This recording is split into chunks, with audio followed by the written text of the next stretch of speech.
방문해 주셔서 감사합니다. 여러분 모두 행복한 일만 가득하세요. 구독과 좋아요는 큰 힘이 됩니다. 고금소총 야담전설, 오늘의 이야기 시작합니다.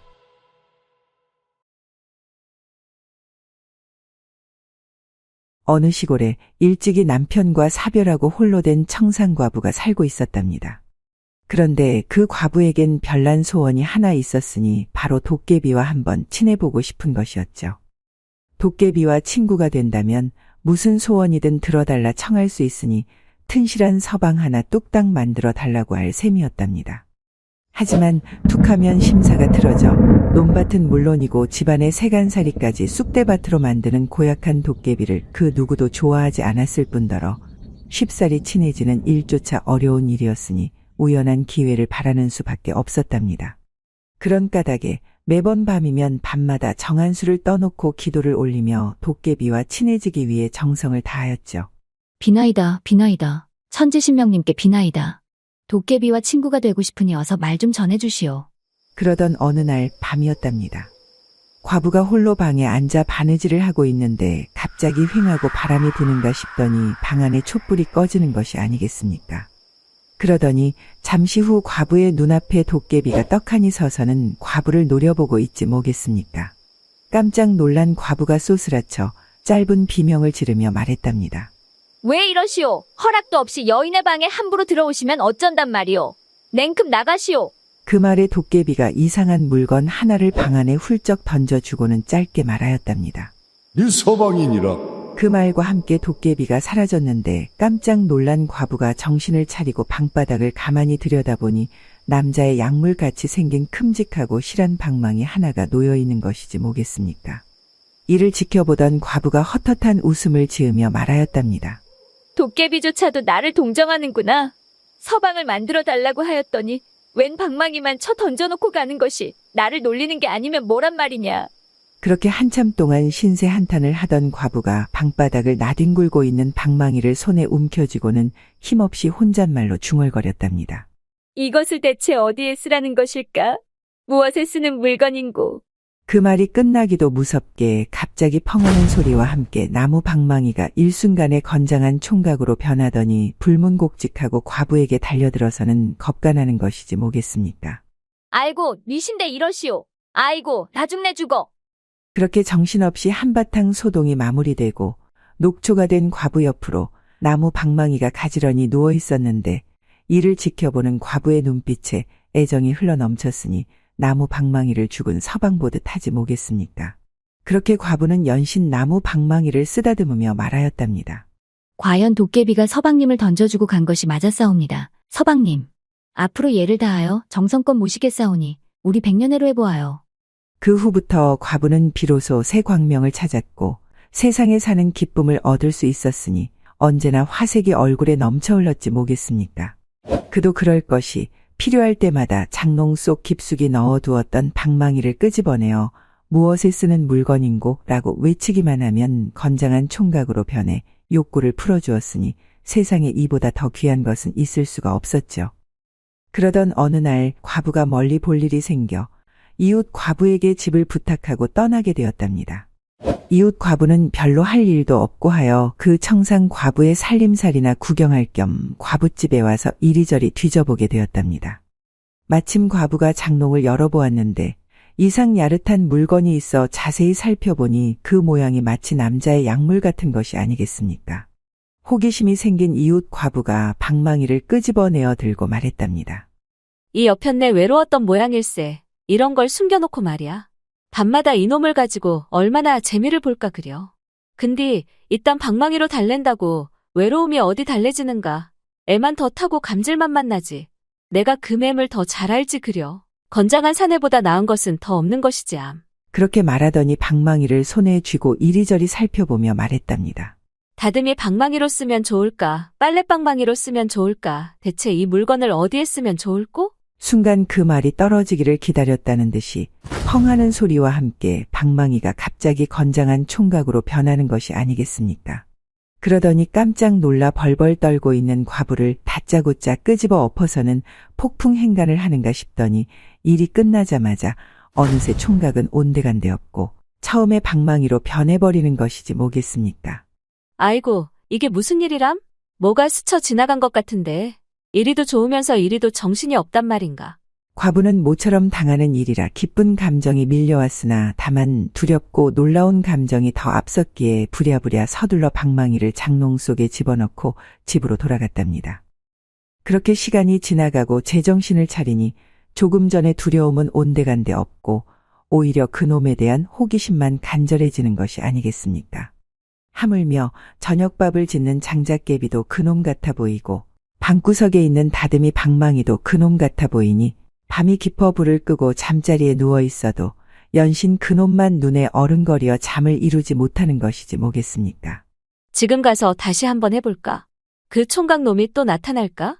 그렇게 이 생각 저 생각으로 하룻밤을 온통 뜬 눈으로 지샌 이웃 과부는 더 이상 욕정을 참지 못하고 아침이 되자마자 미친 듯이 청상 과부의 집으로 달려갔답니다. 과부는 벅찬 숨소리를 내며 장롱문을 불이 나게 열더니 그놈을 끄집어내어 들고는 어제와 같은 말을 하였답니다. 이것은 무엇에 쓰는 물건인고? 그 말이 끝나기가 무섭게 또다시 건장한 총각이 나타나서 폭풍행간을 하는데 그 재미가 이루 말할 수 없었으니 온우의 정이 극치에 달하지 뭐겠습니까? 이렇게 재미를 보고 나더니 과부가 욕심이 발동하였던지 그놈을 손에 꼭 쥐고는 한참을 뭐라고 혼자 중얼거리는 것이 아니겠습니까? 어떻게 하면 이놈을 내 것으로 만들까? 달라고 하면 줄까? 그냥 주지는 않겠지? 그럼 같이 가지고 놀자고 할까? 그것도 안 되겠지? 그럼 몰래 가지고 가버려? 아니지. 이내 달려와서 돌려달라 야단일걸. 아이고 나도 모르겠다. 어찌되었든 이 여편네 올 때까지 실컷 재미나 보고 극치나 맛보세. 그날 이후로 이웃 과부는 밤낮을 가리지 않고 생각나는 대로 달려가서 음양의 재미를 보았지 뭐겠습니까? 그렇게 며칠이 지나고 청상과부가 돌아왔답니다. 간만에 만난 두 과부가 그간의 이야기를 주고받으며 한참이나 수다를 떨고 있었는데 이웃 과부가 슬쩍 눈치를 보더니 그간에 있었던 일을 말하자 이내 청상과부가 펄쩍펄쩍 뛰며 화를 내는 것이 아니겠습니까? 아니, 이런 경우가 어디 있답니까? 집을 봐달라 부탁하였지. 내 서방을 부탁하였답디까? 어디서 남의 서방과 오입질을 한단 말이오. 앞으로 내 집엔 얼씬도 마시오. 그렇게 며칠이 지나고 그놈의 생각이 간절해진 이웃 과부가 청상 과부한테 가서 사정사정하며 말하였죠. 성님, 우리 서로 같은 처지끼리 사정 좀 봐줍시다. 내 오늘 그놈이 너무 고파서 그런데 딱 하룻밤만 빌려주시오. 성님도 서방 없는 밤을 잘할 것이 아닙니까? 서로 상부상조하십시다. 저 여편네가 미쳐도 한참이나 미친 게로군. 어디 서방을 빌려가고 빌려주는 법도가 있었는가? 저기 빨래방망이라도 안고 비비고 자든가. 썩 나가시오. 주인 과부가 도저히 부탁을 들어주지 않자 이웃 과부가 끝내 화를 참지 못하고 성깔을 부리며 말했답니다. 이년아! 한번 빌려준다고 그놈이 달아서 없어진다더냐? 아니면 내가 집어 삼키기라도 한다더냐? 어디 두고 보자 이년아! 그렇게 두 과부 사이에 좋지 않은 말이 몇 마디 오가더니 이내 대판거리로 싸움이 벌어졌지 뭐겠습니까? 동네 사람들 모두가 두 과부를 아무리 말려도 온통 듣지 않고 죽기 살기로 싸우지 않겠습니까? 결국 얼마 뒤 이 괴이한 소문은 그 고을사또의 귀에까지 들어가게 되었답니다. 어디 세상에 그럴 리가 있겠는가? 귀신이란 원래 심신에서부터 생기는 것이고 도깨비란 정신이 부실하여 헛것이 보이는 것인데 약물같이 생긴 방망이가 사내로 변한다니 어디서 그따위 헛소문을 듣고 와서 고하는 것이냔 말이다. 사또? 어느 안전이라고 거짓을 구하겠습니까? 이놈이 들은 대로 말씀드리는 것이옵니다.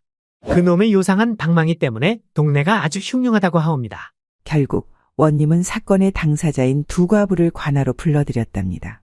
그러니까 너희가 요상하게 생긴 이놈 때문에 싸웠다는 것이 사실이더냐? 네, 맞사옵니다. 네, 맞사옵니다. 그렇게 한동안 두 과부에게 그간의 자초지종을 듣고 있던 사또가 얼척이 없다는 듯 헛웃음을 치며 말하였답니다. 인연들이 여기가 어디라고 허풍을 떠는 것이야, 허풍을. 대관절 이 약물같이 생긴 나무 방망이가 장정이 된다니 그 무슨 궤변이라고 계속 짓거리는 것이더냐? 곤장을 맞아야 정신을 차리겠느냐? 아니옵니다, 나리. 이 방망이가 바로 그 증거이옵니다. 절대 허풍이 아니옵니다. 그럼 이리 한번 가져와 보거라. 이딴 게 뭐가 증거란 말인지 허허참. 과부가 갖다 바친 그 물건을 손에 쥐고 사또가 이리저리 살펴보기 시작했답니다. 모양은 틀림없이 소문으로 듣던 대로 약물의 형상을 하고 있었으나 이 물건이 사람으로 변한다는 사실은 도무지 이해가 되질 않았죠. 한참을 이리저리 살펴보던 사또가 하도 궁금하고 답답했던 나머지 혼잣말로 중얼거렸지 뭐겠습니까. 이것이 대체 뭐라고 그리들 싸우고 난리란 말인가? 도대체 무엇에 쓰는 물건인고? 아뿔싸. 사또의 말이 제 입에서 끝나기도 전에 순간 그 약물 같은 방망이가 건장한 총각으로 변해 다짜고짜 사모관대를 하고 동원에 높이 앉아있는 사또에게 달려드는 것이 아니겠습니까? 황소만한 건장한 총각이 달려드니 사또가 사내라고는 하나 그 힘을 당해내지 못할 노릇이었답니다. 그렇게 여러 사람이 보는 가운데서 사또를 행간한 총각은 일이 끝나자 다시 원래의 약물로 돌아가 버리는 것이지 뭐겠습니까? 순식간에 당한 언님은 한편으로는 놀랍고 창피하기도 한 것이 이 상황을 어찌 받아들여야 할지 몰라 갈팡질팡하는 것도 잠시 이내 치사하고 괘씸한 감정에 휩싸여선 분이 머리끝까지 오른 듯 노기를 띤 얼굴로 말하였답니다. 이 요물을 당장 불에 태워버리시오 당장. 뭐 하시오? 어서 불을 지피시오. 사또의 불호령에 포졸들이 관아뜰에 모닥불을 지피고선 요상한 나무 방망이를 불길 속으로 휙 하고 집어 던졌는데 웬일인지 그 요물이 한참이 지나서도 타지도 않고 녹지도 않는 것이 아니겠습니까? 사또나리, 이 요물이 끄덕없사옵니다. 어찌하옵갑시오? 솥에 넣고 삶아버리거라.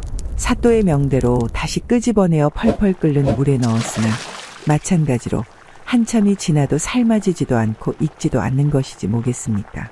나리, 이 요물이 여전히 끄떡없이 그대로인데 어찌할까요? 톱으로 잘라 산산조각 내어버리거라. 아주 잘게 베어버리거라. 이를 지켜보다 못한 청산과부가 포졸들을 뿌리치고 약물을 덥석 빼앗더니 엎드려 눈물로 사정하며 말하였답니다. 사또 나리, 어찌 이리 제 서방을 괴롭히시옵니까? 비록 요물이라 사람의 인지상정을 몰라 방자한 짓을 하였기로써니 어찌 이리도 잔인하시옵니까? 절대 악의가 있어 그런 것이 아니옵니다. 제가 과부가 된 후로 긴 시간 천지신명께 정성을 들여 어렵게 얻은 서방을 이리 죽이려 하신다면 천벌을 받을 것이옵니다. 또한 오늘 일이 부르지 않으셨더라면 이런 일도 없지 않았겠나이까. 부디 서방의 무례함을 용서하시고 그만 풀어주시지요. 제가 앞으로 천지분간을 잘 가르쳐 다시는 이런 일이 없게 하겠나이다.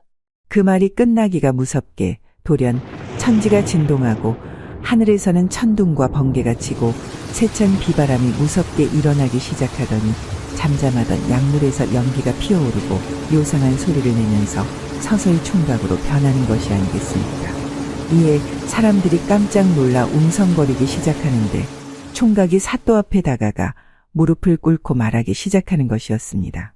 나리, 저는 천지신명의 명을 받은 도깨비의 기운으로 태어난 요물이옵니다. 하여 도깨비같이 천지분간을 못하여 조금 전과 같은 무례를 저질렀나이다. 하오나 이 모든 것이 천지신명님의 신령스런 힘의 일부이니 사또께서는 저에게 당한 것이 아닌 천지신명님의 은총을 받으신 것이옵니다. 오늘부터 저는 저 여인의 서방으로 다시는 사고를 치지 않고 살아갈 것이니 노기를 푸옵소서. 또 한 가지 예언컨대 나리가 다스리는 이 고을과 나리의 후손들은 대대손손 번창하고 부유하게 살 것이옵니다. 그 말에 사또는 하는 수 없이 모든 것을 단념하고 말하였답니다. 시절이 수상하니 조물주께서 너희를 가엾이 여겨 이런 물건을 내려주었나 보구나. 사내란 사내들은 전쟁터에 끌려나가 모두 죽고 고을에 과부만 수두룩하니 아이 울음소리 들은 지가 온 몇 년인고. 거기에 흉년까지 들어 배골르니가 수두룩하니 천지신명께서 우리에게 보물을 내려주신 게로구나. 그렇게 한동안 생각에 잠겨있던 사또가 과부에게 말하였답니다. 너는 잘 듣거라.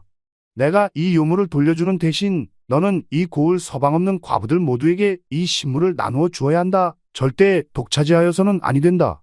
이제부터 그 신물은 너의 것이 아닌 모두의 것이니라. 그게 신물을 너에게 돌려주는 조건이니라. 그리하겠느냐? 사또의 뜬금없는 제안에 잠시 망설이던 과부도 그 조건을 흔쾌히 수락하며 말하였답니다.